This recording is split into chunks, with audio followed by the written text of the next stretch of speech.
Today on the Leadership to Wealth podcast, I just need to let you guys know that I'm really emotional because our guest today, a former Navy SEAL, we talk about moving from the battlefield to the boardroom and being a CEO.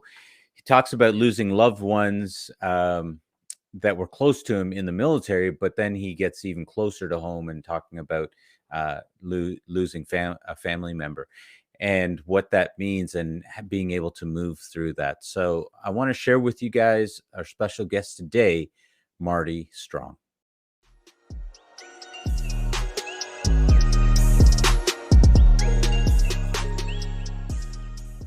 Welcome. This is the Leadership to Wealth podcast and our guest today, Marty Strong. Marty, thank you so much for being with us today.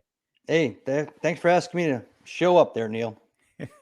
Well, I'm glad to have you on. We've had some other interesting individuals, but I'm really curious to talk to you, Marty, because I really want to know, and I think we really want to find out how you go from bombs and bullets to a boardroom. And that's been quite the journey for you, going from the Navy SEALs to a business professional and and really a CEO and doing so many things in the world of business. Can you talk a little bit, from leadership standpoint of who you had to be or who you had to become to go from bullets to boardroom? Sure. Sounds like a good name for a podcast, doesn't it? From bullets to the boardroom. There you go. Just give us a little bit of credit when you start that podcast. I will. I'll give you full credit for that. Thanks. So, when you start out in anything, you're an apprentice. I don't care what the profession is. And I started in the military as a 17-year-old, so I definitely didn't have any great aspirations or great capabilities that I brought to the table, to the United States Navy from day one. They basically start by training in technical skills, so you have some applicable value to whatever unit you're going to be attached to. And that's the same case in the SEAL teams. When you go through basic SEAL training, you're basically being screened for character traits and attributes that later they will train. So they want a certain kind of person with a certain kind of positive, flexible mindset, nimble, agile mindset, who's creative in their thinking, that is optimistic most of the time, even in the worst of times. And that's what the whole basic course is all set up to do. It's to screen out. It's not about being physical. Everybody looks at it or sees it on TV or in a movie. They say, oh, it's all about the best runner or the person who can do the most push-ups or toughest physically. It's all about mental. It's all about how the brain's working, how you're dealing with challenges. And so the whole selection is throwing all kinds of crazy challenges at these young guys to eventually end up with only 25% graduating each class. Did you know that when you were going in at 17, did you know that you wanted to be a Navy SEAL? No. Okay. I had no idea. What was the impetus for enlisting in the first place? I was a child of a divorced family, a teenager living with my mom who had a lot of mental issues. I kind of cover it in the beginning of the Be Nimble book so that people have a little bit of an idea of. Which is your book that just came out in January, right? In January, right. Yeah.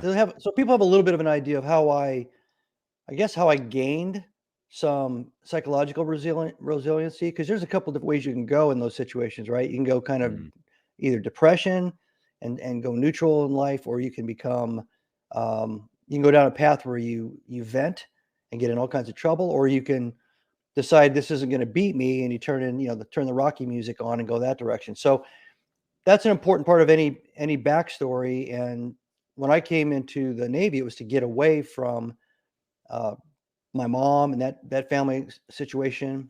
There was nothing in Nebraska that really excited me. So I thought, all right, I'll join the Navy. My dad was in the Navy during the Korean War, and I thought I was too small and weak. Wait, no, Nebraska is known for its wrestling, isn't it? It is. Yeah. Yeah. I was not a wrestler. I was a swimmer and a football player and a track guy. But I joined the Navy, and partly because I didn't think I was tough enough to be a Marine. I liked the Marines as a concept better. And I came in and I had guaranteed training in a technical skill, which was air traffic control and radar. Went through that course. Through a mistake of orders, I ended up being sent to SEAL training. So the long and the short of that is I was a 17-and-a-half-year-old kid, 125 pounds, and they convinced me to stay and try it because it's an all volunteer program. Yeah. And Wow. 6 months later, I was one of 13 original students out of the 126 that started. So I didn't Wow. have a big plan. I did not know what the SEALs were. I didn't aspire or strive to get into the program. And I was the worst runner in my class on day one, and I was the worst runner on my class on graduation day. I mean, marginally close to being dropped all the time. So I never really felt that I was even going to make it to graduation until graduation. Right. So from that point forward, the SEALs groom you in technical skills that are it's basic kind of commando work, but there's lots of technical things. You get very, very advanced trauma care training, so you can treat battlefield injuries like a medic would. You learn all about different kinds of communication systems and radios and optics and lots of different technology. You learn how to skydive. You learn how to skydive in formation at night with night vision goggles on and moving through the sky, covering 20 miles in the air, like in a flying wing. You learn all kinds of crazy crap, and you do that for about a year after you get through the basic course. Mm-hmm. And then there's about another half a year of training as a team with a bunch of other SEALs. And at that point, you're kind of considered almost at the 3-year mark. You're actually a SEAL operator. You're somebody that they would put in harm's way and trust that they would actually execute. But that's like day one. You're just being a SEAL. You're just making the grade as far as your peers are concerned. Right. So that they don't give anybody in that whole process a leadership position. Mm-hmm. So your Okay. leadership training and your leadership responsibilities kind of evolve from that start point 2.5 to 3 years in forward. Wow. Well, what's interesting is that you said you were going to become an air traffic controller and be trained that way, and then they moved you into SEALs. I believe that air traffic controller is rated the most stressful job in the world, um, of jobs out there. So it sounds like you, pun intended, dodged a bullet on that one. So. Yeah, I mean, also I've thought about in years later that maybe some of the attributes that made me, um, I did well in the course. So whatever Mhm. made me do well in the course were also some of the same things that helped me make it through SEAL training. Right. The ability to take in a lot of information, a lot of detail, very very quickly, uh, analyze it, figure out what the intentions are, what the forward track is of those intentions, and then start making decisions. So those are all tactical skills for a SEAL. Every SEAL's got to be good at those things. But then the Hmm. leadership part kicks in, as I said, after about 2.5 to 3 years. Officers do a little bit more leading in the very beginning, but they're still kind of running side by side with the enlisted guys, learning the basic skills. Hmm. So I eventually picked up assigned leadership tasks. Then by rank, I started picking up more and more leadership responsibility. Leadership training was a part of that. A lot of the training was similar to what they did in the selection process in BUDS, in that it's scenario driven. So they just keep putting you, reloading you. It's a simulation kind of a thing, but it's a live ground tactile simulation. It's not a virtual environment. And they put you out there and they throw things at you and you fail as a leader. And then you regroup, they brief you, they point things out, they show you strengths, they show you weaknesses. Then they put you back out and they throw something else at you completely different. And they do it Hmm. over and over and over until the day you retire. That's kind of the nature of SEAL training as a team and as a leader. You're in a constant state of contingency thinking, contingency planning, acting, reacting, making decisions, and eventually making plans that are further and further out into the future, depending on how senior you get in the organization. All Hmm. that stuff conveys to the commercial leadership role. Wow. I'm just thinking about what that would take mentally to go through that over and over again. But at the same time, I'm thinking that it probably builds a certain resilience in being able to be in that framework where you're expected to fail. You're expected that, hey, we're going to put you in the situation, and you're probably going to do it wrong, and then you're going to get to go at it again, rather than it be in a live fire situation and have to figure it out for the first time. That's exactly right. And I don't think you have to be a SEAL or a special operations professional to do that. Yeah, Companies don't spend time training that way. They hardly spend any time training, period. But yeah. the if the sum total of all your mistakes is what creates wisdom, and if wisdom is what informs judgment, the way to get to wisdom and judgment quicker is to have somebody run through and make lots of mistakes that don't count, that don't really cause any real problems as soon as you can, as long as you can, as continuous as you can. So they become stronger and stronger and stronger and wiser and have a better sense of judgment. Then when the real stuff comes along, obviously the military can be life and death. The commercial world, it's profitability and other things. Mm. They've already got this built up that, they've had all those failures, and that resiliency is also that, and the judgment and the wisdom all kind of creates a confident leader, a leader Hmm. that's willing to think, look at the information, listen to everybody's input, make a decision, make that call, support that call, resource that call, push forward until something changes in the data flow that says you need to adjust. Yeah. Yeah. I'm curious now. You've got me really curious here with all of this training and being able to handle failure on an ongoing basis, then taking it into the boardroom, from bullets from the battlefield to the boardroom. You're just changing, I guess, battlefields. But what I'm curious about is, what about the other areas of your life, and are you able to apply it there, or are there still areas that like a regular human being, that we are confused and don't know how to deal with, areas of weakness or pain? Do you still have those, or have those skills that you've been taught been able to transcend into all areas of your life? So when I retired, I became a financial advisor and then a Yeah, portfolio manager. So for about 7.5 years all in that career, I yeah. really didn't need, I didn't really have a good idea of how money worked. I understood the Okay. idea of investing stocks, but I didn't understand the emotional component to wealth or the emotional component to losing wealth, and how each individual was so uniquely different in the way they looked at money and looked at wealth, because I'd never been around people with a lot of money in the military, and that's not what we were focused on anyway. Hmm. So that was a huge education for me, and that was an education from scratch. I was always dumbfounded after every potential client meeting or actual client review meeting with what I learned about human nature, what they thought about their other family members, whether they wanted to do estate planning and take care of one kid, not the other kid. All those kinds of things would all come into play. And so it was almost like you had a reality show going on times hundreds and hundreds and hundreds of people's lives every year for 7.5 years. And so I became smart and I became wise and gained judgment in matters of money, not because I personally suffered all those failures, because I listened to Hmm. so many stories of bankruptcy or success or you name it. And so in that category, that's how I gained, I think, a point in my life where I feel comfortable with taking risks with money. I understand money and all that. The same thing with life itself. So we had lots of guys that died in training mostly, and Oh, we wow. had some guys die in combat. In training, not Oh in the yeah, field.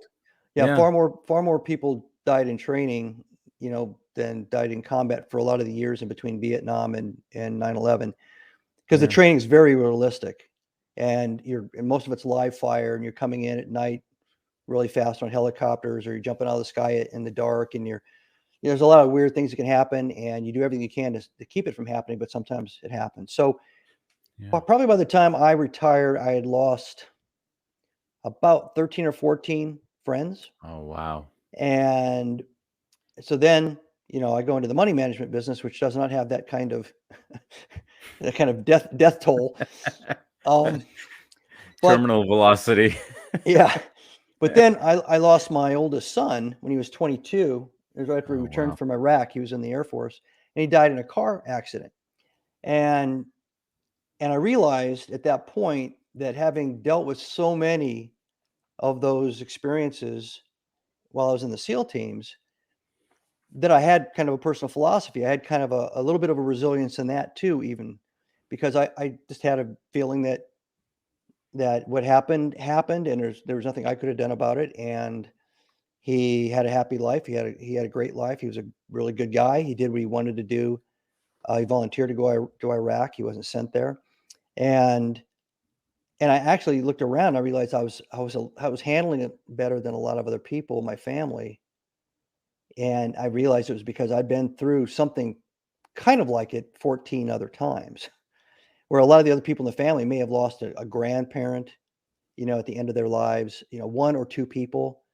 I had so many repetitions of going through this that I had a little bit of a leg up in trying to handle it and deal with it. So Mm, it's back to that same thing. You want to get good at something and become wise and be able to express sound judgment in a particular category. You have to go out there as an apprentice, and you have to practice and fail until you've built up enough confidence and knowledge that you're going to fail once in a while, that puts it all in perspective. And then when something really happens, you're in a much better place than somebody who's never tried to do that. wow. I can't imagine. I can't imagine trying to cope with the loss of a child, and even having, even if I had certain um, experience, of having gone through it, I still can't imagine what that would take to be able to do that. Um, can you perhaps say something about what that takes to be able to get through something difficult like that, like losing a child? I think everybody's got a different point of view, and obviously, Yeah, but from what I just said, I had a different starting point than all yeah, my family members.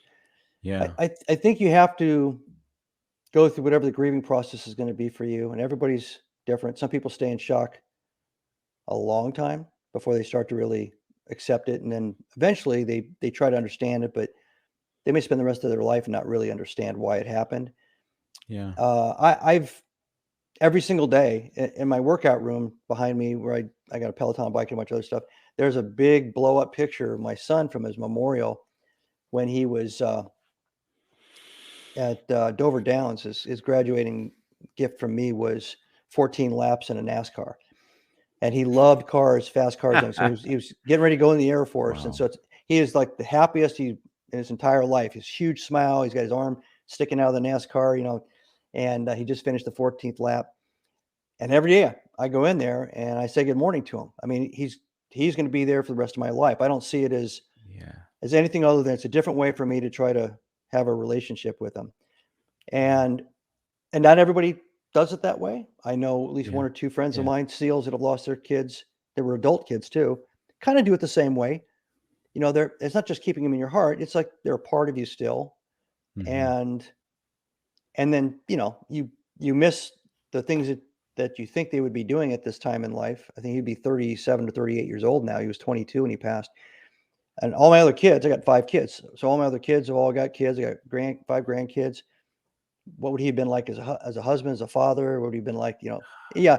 So you think about that stuff, but I think you get to a point where you think about that stuff in a more casual, philosophical way than a depressed, you just break down because, it's so terrible. Because if you do it right, the grieving in the beginning gets a lot of that anger, frustration, finger pointing at the universe, all that stuff. It kind of goes away if you let it happen early. The people that don't carry that for a long time and Hmm. don't really face it and don't really get it off their psyche. So I mean, my recommendation is give into your emotions, let it rip in the beginning.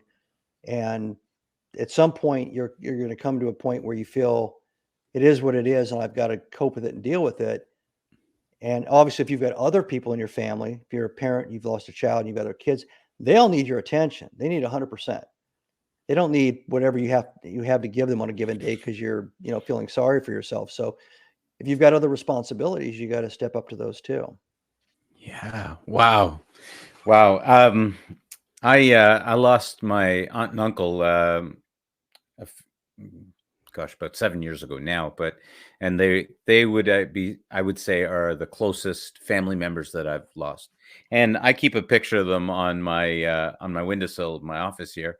And I've had people say, that I don't think that that's a good thing to do or a healthy thing to do. And I think I'm a lot more in your corner in the sense of, um, uh, I prefer to have it there, and be present to whatever emotions are there, and rather than trying to tuck it away. And I also have thought many times that there really is power in having kids in that way. And who knows, I might get some flack for this, but I think that in having kids, what you just said is absolutely true. You still have to bring 100% to them, right? Yeah, You they, you they you can't deserve you it. can't bring them the leftover. Yeah, you can't Yeah, bring them some sort of leftover. You got to give them what you got, because they are. It, it's still 100%. They're still, you still love them, and you don't want to give anything else. And I've seen people that have kids, and have lost someone close, and how that pulls you forward into that. And I've seen people without kids, and all there is loss, right? There right. isn't that way forward. And I don't know if there's something larger there, but it sure seems to me like there is something that pulls you out of that place of depression that you might find yourself if you didn't have the future, i.e. Sure. your kids, to look at. And there's, we celebrate his birthday. We don't really mark the day of his passing. Yeah. I we actually we've done it the same way every year. We get a little cake or a little cupcake. We put a candle in it. We He was visiting us on Thanksgiving and then driving back to Utah, his base, and he died out near Kansas City in an ice storm. So he left a bottle of this really crappy flavored vodka. I mean, it is like the cheapest cut, and there's about this much left in the bottle. So we have that bottle still, and we put that out, and we put the bottle. I put some tequila out. My wife put some bourbon out, or Irish whiskey, and we have 3 shot glasses, and then we take a birthday card, and we each write a message in there, and then we put the birthday card behind the shot glasses, fill them up, and we then take a picture of it, and then we take the shots in the birthday card outside and to a fire pit or something, and we set the birthday card on fire so the smoke will rise up to Valhalla, and we both do a little salute to him, and we do the shot, and we've done that for almost 16 years now, something like that. So Wow. yeah, and then we send the pictures to my kids, and for a couple years, my kids um, knew we did it, but they weren't really sure why we were doing it. Yeah. They grow up, my grown kids, and all of a sudden, like the third year, we start getting pictures back of them duplicating the same thing wherever they lived. And so every year, wherever all the Wow. kids live, there's the same ceremony. Right. So yeah, you can do things like that. It's a ritual, but it's a positive ritual. Yeah. It's an uplifting and I guess a ritual that's aligned with his personality, because he was like Jim Carrey as far as because he's very 6'5", loud, big, comes into a room and does a false fall and it tries to make everybody laugh kind of guy. So he would have Yeah. loved the idea that what we're doing is what we're doing. He would have Yeah. hated it if we were celebrating or marking his passing as the event. Yeah. So That's beautiful. That really is beautiful. And I what I love about what you're sharing here, not only first of all, I appreciate you sharing this powerful,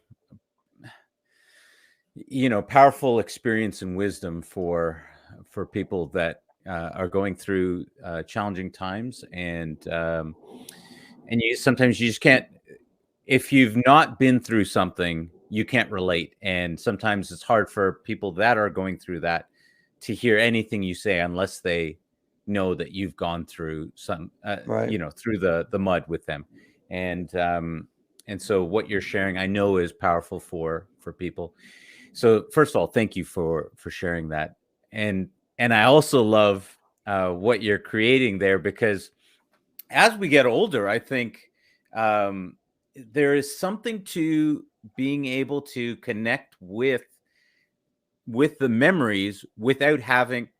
Okay, this is probably a terrible example, but I'm talking with my mom, who's closing in on 80, and she's losing her childhood home. They're talking about selling it, and I was talking to her about how, Mom, you still have the memories. The house is being sold, but you still get to keep the memories, and you're not actually losing it. It's not like you live in this house.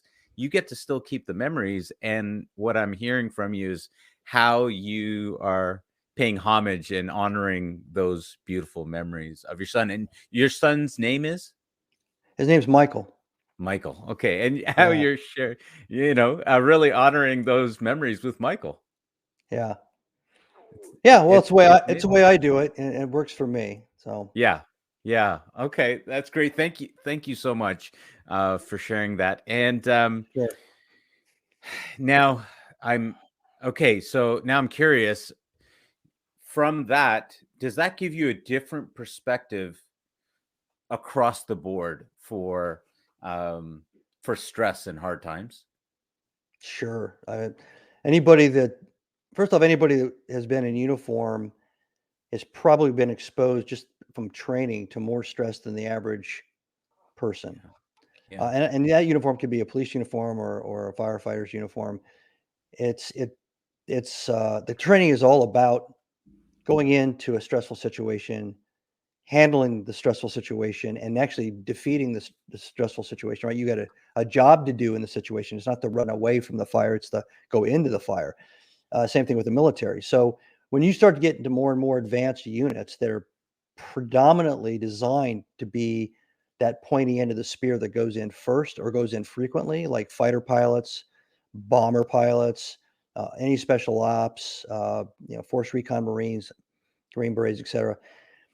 You're talking about people that are actually selected for their ability to handle extreme stress through that process I told you about before, to see it and not be defeated by it before they even start to try to solve a problem in that high stress environment.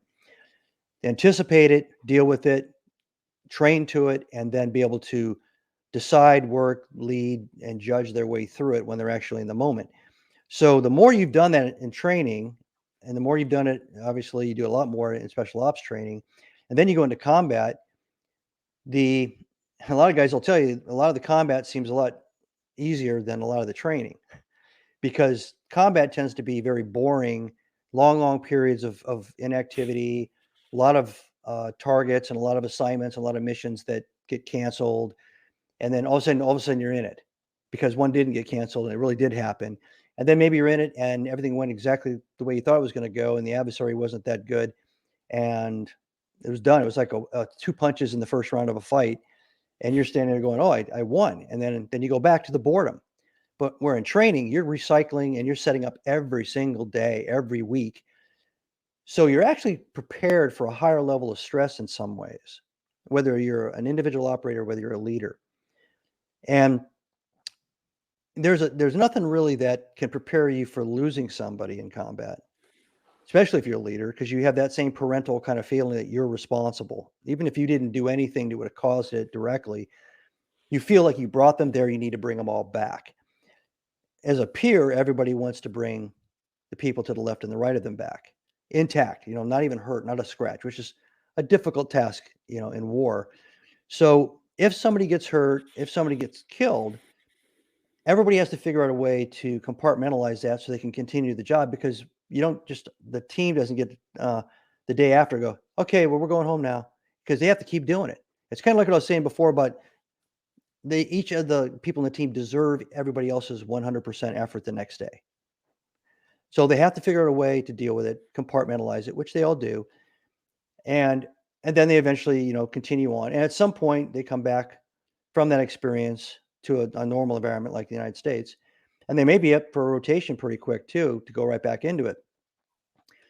That's when they have to decide whether they're going to let it out. But the more you hold that in, multiple tours, especially in the last 20 years in Iraq and Afghanistan, if you've been holding all that in, you're going to have to pay that debt at some point, because all you're doing is you're not dealing with it. You're just putting it in a place so you can do your job. So every single military veteran of combat deals with that in a different way. And the military's done a really good job in the last, say, 5 or 6 years trying to deal with that phenomenon in real time, having them do stress releasing. I guess therapy is a way to say it, but before they come back from the war zone, sometimes coming back in the States and taking a week in kind of a retreat area with therapists and people and other veterans that have gone through it, saying, this is what's going to happen. You're going to go home, you start to decompress, this stuff's going to bubble up, you're going to have a hard time sleeping, so they're all aware of it. So it's not a mystery. And they also don't think they're the only person that's having that problem. So all of those experiences make you stronger in dealing with stress. It doesn't necessarily make the stress go away and not have a consequence at some point. Wow. I don't want to get too abstract in this, but I think there is something really powerful here in what you're talking about. Just, oh my goodness, there's so many different levels. There's always a conversation that is had by the older versus the younger about, oh, kids nowadays, they're not tough enough, right? Or they can't handle things.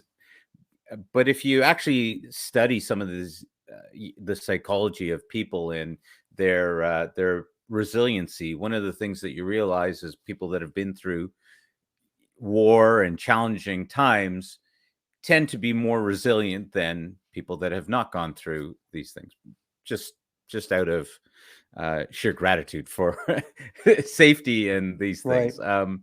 And so it's interesting because the counter side of it is that people that have gone through these times also have to deal with stress, the trauma of these times.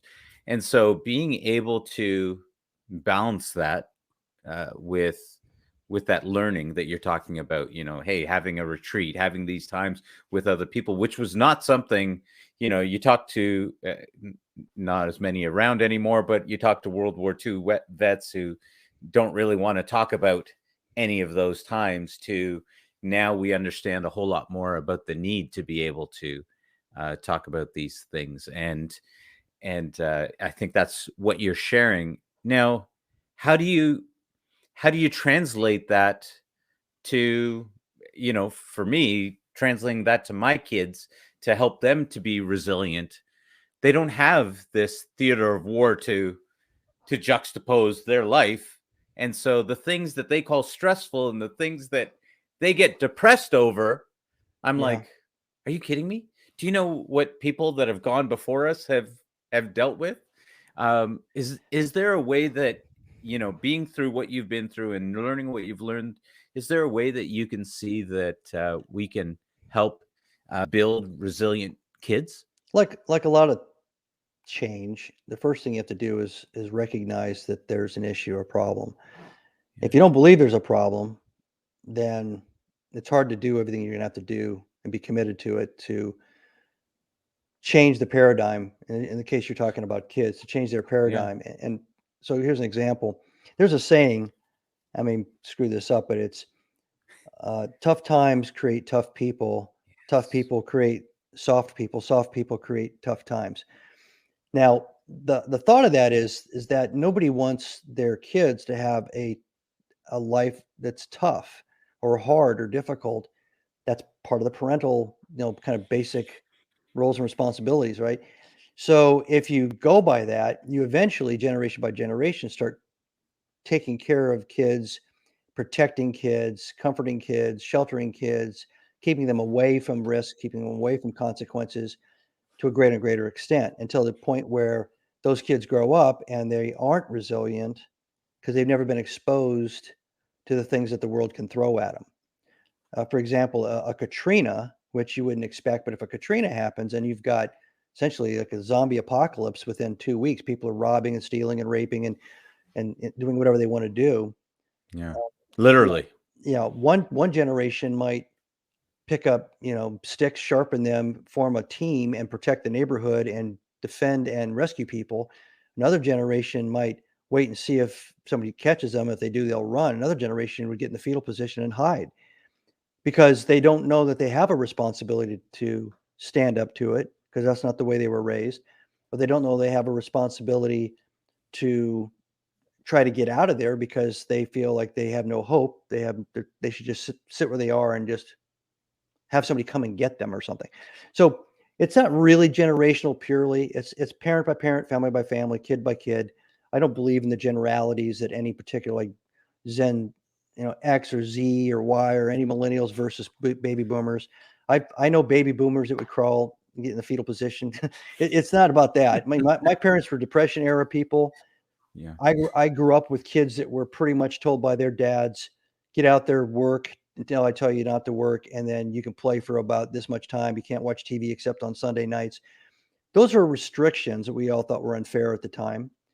But it also made us as adults not feel like if we didn't have a TV, life had collapsed, because we learned that we could live with it. Live without it, and we learned we could live within restrictions. The Mm-hmm. military experience, I told you, like resilience, even for people, anybody in uniform, military or civil organizations that do things like firefighting and policing. You sleep in a tent and get eaten alive by mosquitoes for 2 nights. You've just gone through a learning experience. So you don't have to go into combat. You don't have to run into a burning building. You don't have to go to that kind of an extreme Mm. to learn a little bit about the lesson. So I think most kids, and there's a point where you might lose them if they get too old, but I think most kids don't understand why they would have to do that. What's the value? What's the end game to this? And you can either lecture them to death and hope they get it, or you can take them out and not tell them anything and just force them to live through it, but they don't know why. I think a combination of both is probably appropriate. And you start with small stuff.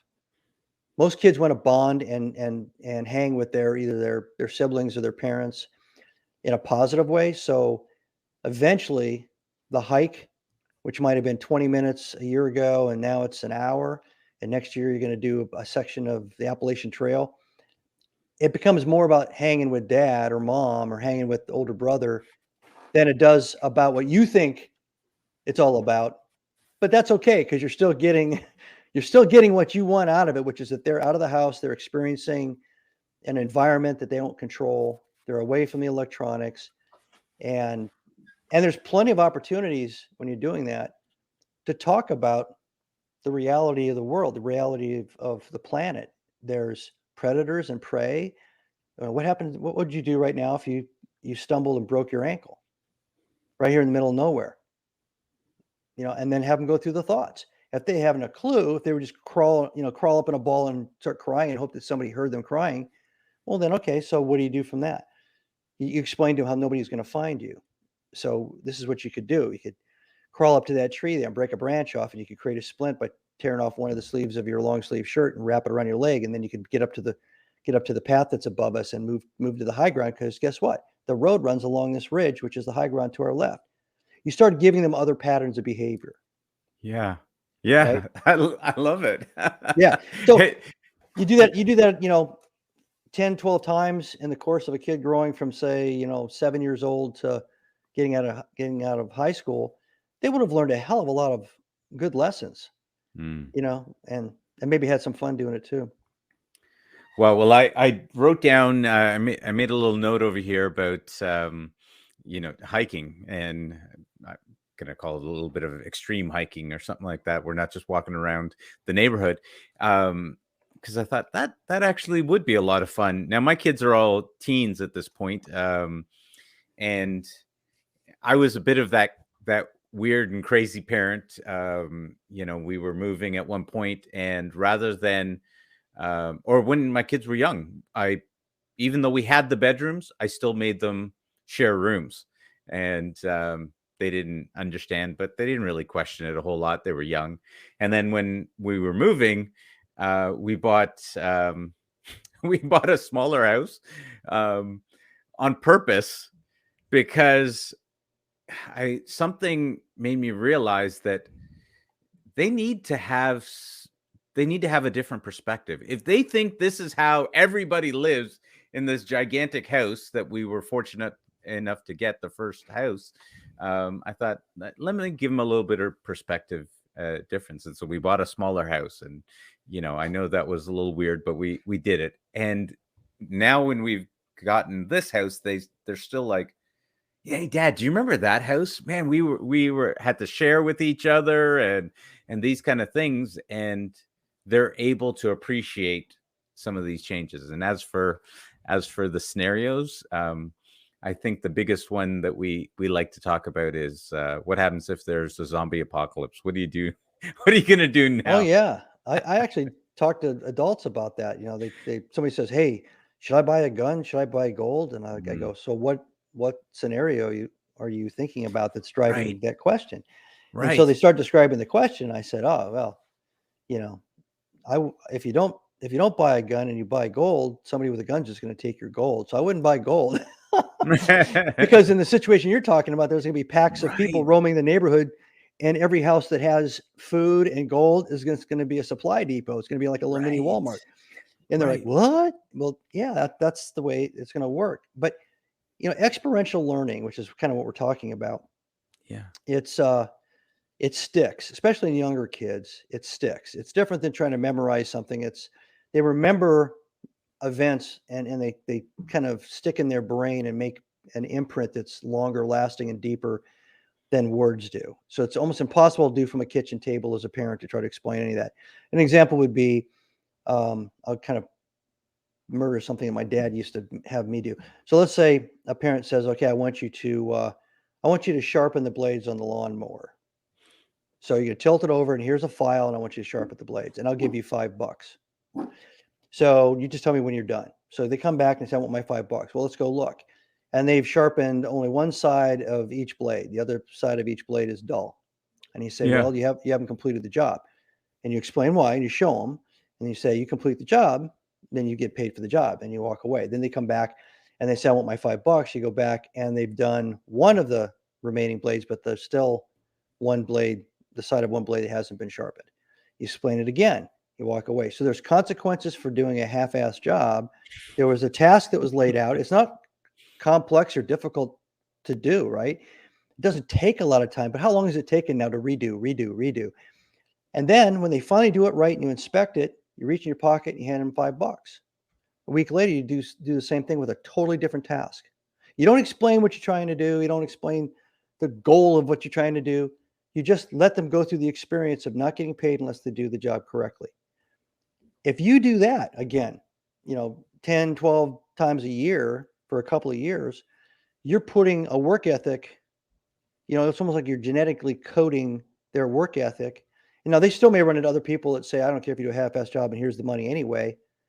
But somewhere in the back of their mind, they're saying, "That's not really right. And that's not what I would want if I was paying somebody $5." hmm Right? wow. Experiential, simple, direct, with not that much lecturing involved, especially with kids. Yeah. I was just thinking, I wish I'd been taught that lesson because I didn't really learn that lesson until I was in my 20s. And it was always get the stuff done.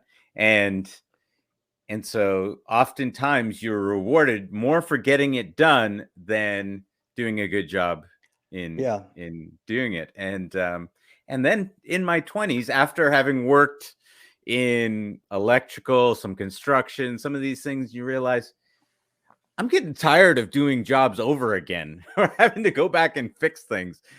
Maybe I should just stop with the shortcuts, which I thought was a superpower when I was young. Man, being able to speed up and get things done quickly, you realize, man, that's actually the long way around because you have to keep going back and forth. So I love that lesson. And I wish I had learned that earlier. It would have been a Yeah. great way There's to a teach. tactical saying in the SEAL teams that relates to doing almost anything tactical, including shooting. And the phrase is slow is fast. Yes. Yes. So the other thing is incremental, baby steps. Learn incrementally in the smallest little bite-sized increments you can. Make sure each increment is understood and you can execute as perfectly as possible before you go to the next one. And you string them all along, and then you'll actually have an expertise at the end of it instead of kind of a jumbled understanding of what it is you were supposed to be able to do. So, Yeah. that there's a lot of little things, little lessons like that. Some of those are Yeah. in some of my books, but um, that story about the work ethic thing, that was a real thing for me. My dad just didn't give me $5 to do it. He said, "You're a member of the family. That's why you're going to do it." But that's Mm. how it was. The Depression era guys, they give you what? I'm not going to give you money to do something around here. You're helping with the family. But that's kind of, I took it and with my kids, and I ended up, because I'm the weaker generation, I gave my kids a financial incentive. I had to buy my own car. My kids had to go to work and I did like a $1 to $3 ratio or something. But by that time you couldn't buy a junk car. Like when I was a kid, the car had to have an airbag, which there's no way a kid could have afforded that. He'd been 28 years old by the time working at Burger King paid that thing off. Absolutely. It's interesting. I'm actually right now we're talking about getting a car for my daughters who are getting their license. I have a feeling that my son, who is younger than both of them, might get his license before them, but Yeah. I think they enjoy being chauffeured around. But it's funny what you're saying with regards to giving them some money. The East Indian culture in me kicked up right away and thought, I'm not paying them for doing for doing something that no one's going to pay you to do that when you get older. Yeah. You go do that. My compromise was there were chores that had no remuneration associated with them, and then there were special tasks that I made a point to make the point. So, and they all ended up working as teenagers. They all worked all the way through college, and they're all working and they have professions now. So, and work ethic has never been a problem for all 5 of them. So that's a good thing. And I don't know what they're teaching their kids. I think the oldest is 5 years old of all the grandkids right now. But I'm gonna have to remind them that that was the method behind my madness, because I didn't tell them at the time. I didn't. Yeah. Yeah, you can just tell them, I was on a podcast today and I remember, do you guys remember this when I used to do this?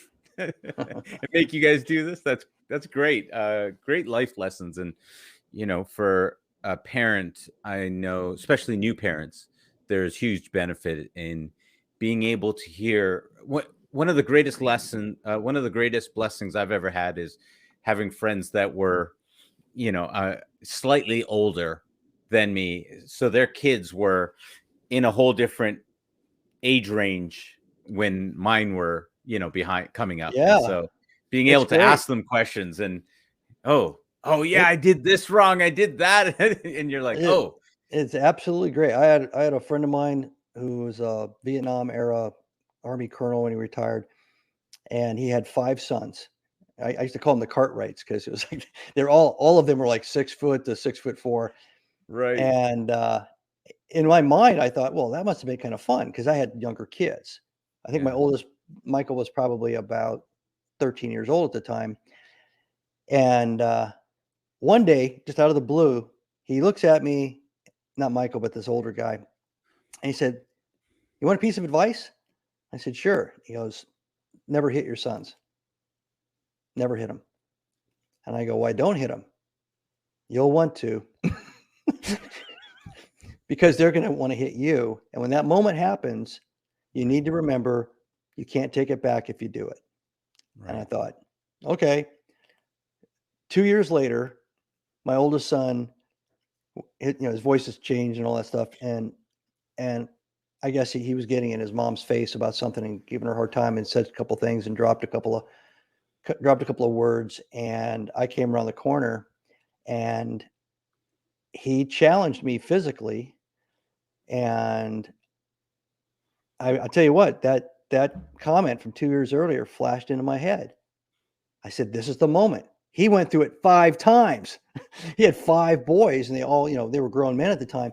he knew that this moment was coming, and he just gave me that advice because he didn't know when it was going to happen. And so I was able to handle it completely differently because I had that sage, Yeah.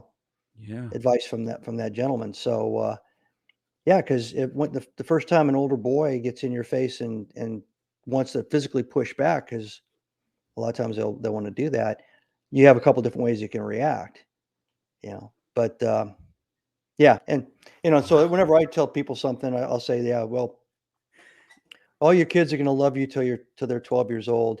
Want to go everywhere you're going. Want to jump in the car just for a stupid ride to Walmart. From 12 to 22, they're going to hate your guts, and from 23 on, they're going to start asking you for advice. And by the time they're 30, they're going to be your best friend. They're Wow. going to yeah. So you're going to be drinking with them and hanging and listening to them like they're your best friend. So you just have to get through that 12 to 22 thing without destroying what relationship you Mm, have, and understand that you're going to have something at the other end of all that, because they're going through all yeah. those changes and you aren't. And I found that to be true. Yeah. That's really interesting because when I was younger, in that age, I got into gang life and I was causing all sorts of trouble. And by and large, I look at my kids and they're they're fantastic in comparison to who I was at that age. And now it's interesting because I can see as my boys, especially, are, the voice is changing, the hair, all this kind of stuff, and we're having great fun with it. And I'm really developing a great relationship with them in these teen years. And I've told them there's only one line they don't get to cross. And I said, you do not get to disrespect my wife, your mother.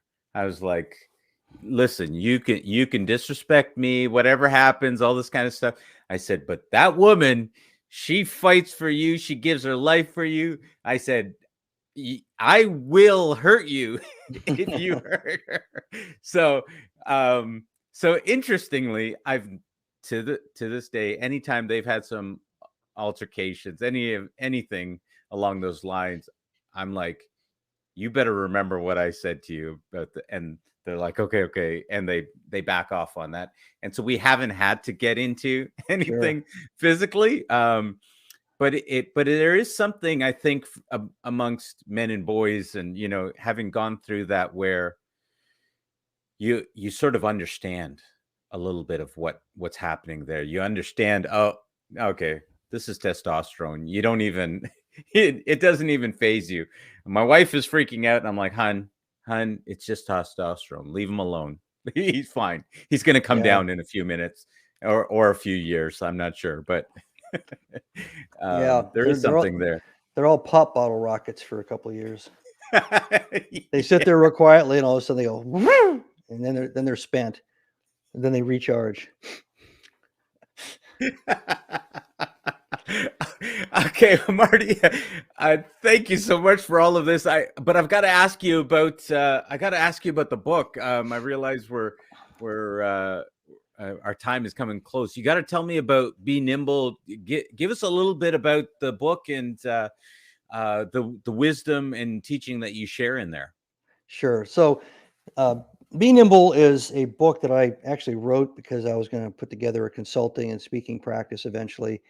I'm a CEO right now. I have a lot of responsibilities, but I thought over time I'm going to start building up this other project and eventually segue to that. So I wanted to put and codify in the first book, and Be Nimble, all the things that I thought were important to convey to either aspiring leaders or existing leaders. I do a lot of mentoring and coaching, covering a lot of different kinds of industries and a lot of different levels of leaders. And I had kind of a shtick. I had kind of a philosophy that had evolved, and also had kind of a list of things that were common concerns, common uh, issues, I guess, that these people would bring to me. And I thought, all right, so I've got kind of a needs statement of leaders and aspiring leaders, and I've got my own philosophy and what's worked and hasn't worked. So how do I put that together? And it really has more value in the context of a dynamic organization. So a, an organization is usually dynamic because it's something internal, like you have a strategy to pivot to something completely new, or to take a whole lot of market share at a very rapid rate. Or it can be externally. You have a competitor that's threatening you, or you have something like a pandemic that's changing the entire kind of context of your business and your industry. But in any case, in those situations, that's really where you bench test leadership. You bench test leadership, whether it's brand new leadership or whether it's leadership that's been in place for a long time, because if you don't know what you're doing, you're going to make mistakes. And if you think you know what you're doing, you're probably going to make mistakes when everything's changing, when the sand is shifting under your feet. So I went through, codified my thoughts, addressed the audience as aspiring or existing leaders in dynamic organizations where there's a lot of crisis or chaos, internal or external, addressed all that and Be Nimble, how the creative Navy SEAL mindset wins on the battlefield in business. And one of the chapters is on strategic design. And one of my beta readers, one of the CEOs I had reading chapter by chapter, I had like four of them doing that as I was writing to make sure I stuck with I did kind of a mentoring, coaching, conversational tone to the book rather than an academic tone. And he said, that chapter, you could do a whole book on that. So the way things work in publishing, I finished Be Nimble 20 something months ago. And then I started going through different drafts and editing and all that. And then there was 10 months of marketing, pre-release, and then it was released in January of this year. But I had already started writing the strategic second book, which is called Be Visionary: Strategic Leadership in the Age of Optimization. So that comes out at the end of this year. And that book addresses kind of what my strong suit is, I think, at this point in my life, the ability to take a look at the horizon, to see threats and opportunities on the horizon.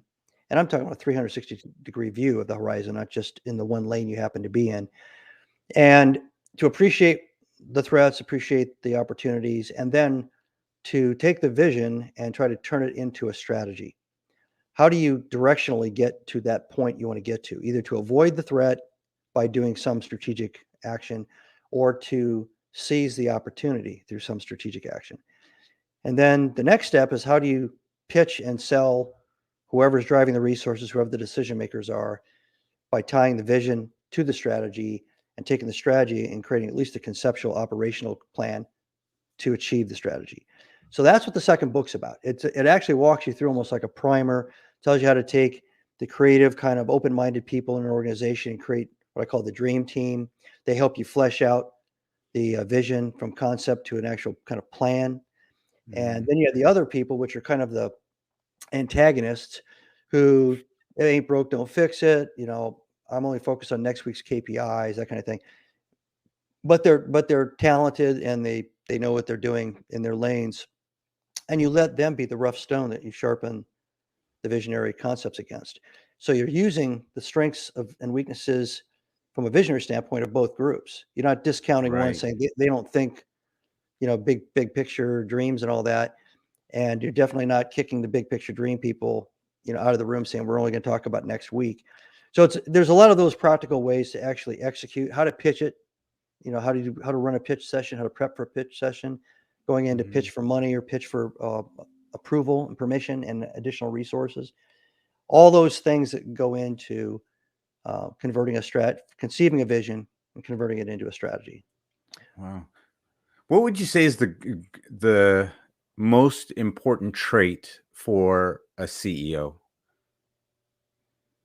Humility, intellectual humility, and you have to have intellectual humility to have intellectual creativity.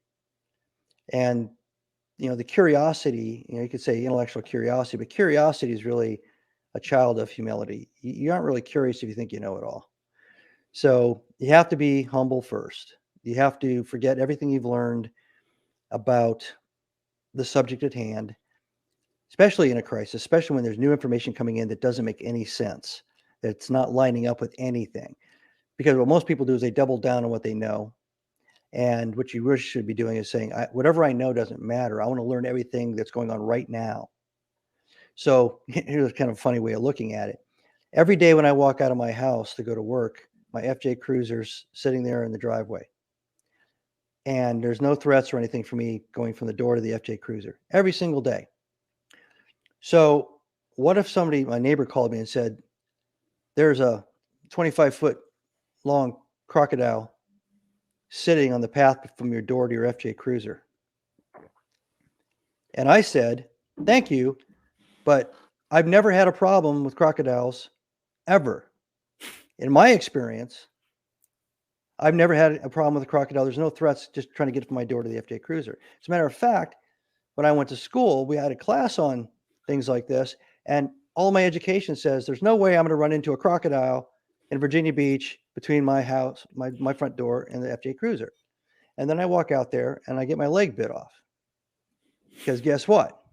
Not only did I not listen to anybody, not only did I double down on what I thought I'd learned somewhere in the past and thought that was relevant, I didn't even pay attention to where I was walking because I've never had a problem with that 20-second walk.